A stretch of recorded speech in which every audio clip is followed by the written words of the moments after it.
Hi, hello. My name is María Reyes Olmedo. I am a 3L at Loyola Law School. I'm a public interest scholar.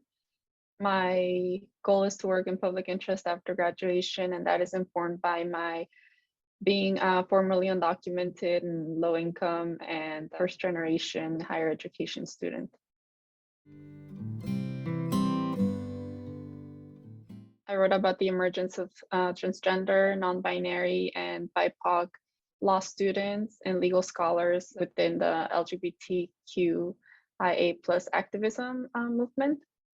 And I saw that there was a rise in this involvement after the civil rights movement, which pushed higher education, including law schools, to adopt affirmative action programs. And this resulted in people attending law school being slightly more diverse, mainly around race, which is also very interconnected with class.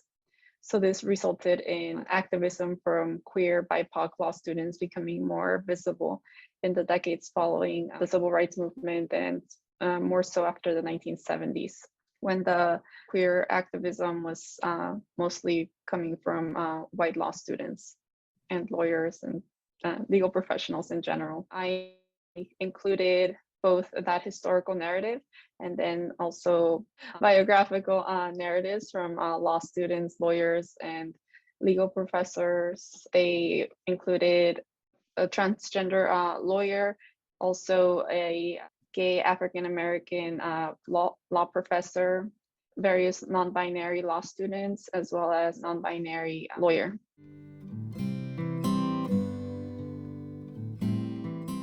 Intersectionality acknowledges the fact that we embody different identities at one time. For example, I am a law student, I am Latinx, I am non-binary, and all of those identities happen simultaneously, and all of those things influence my experience as a person.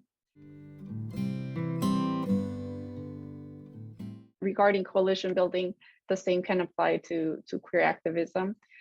It doesn't only affect queer people, it also affects the constitutional rights of everybody. Thinking about how the basic humanity of people is so important, and how we can work together to uphold our rights as human beings. Till after finishing this project that I included my pronouns in my signature, in my email signature. So it has been also like the journey, and it also helped me feel more comfortable with. I also found it very helpful to share experiences with other people and building community that way. I learned how I am not the only one that feels this way.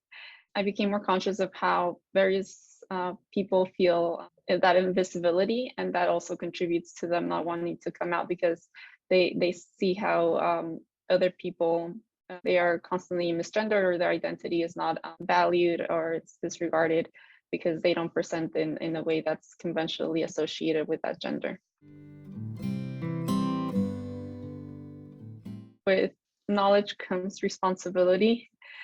It is not many queer and BIPOC people who reach this level of education, and I think we should make good use of it, of our privileged position, bring attention to the issues that are affecting minority communities, going back to intersectionality and building community, building unity among different communities.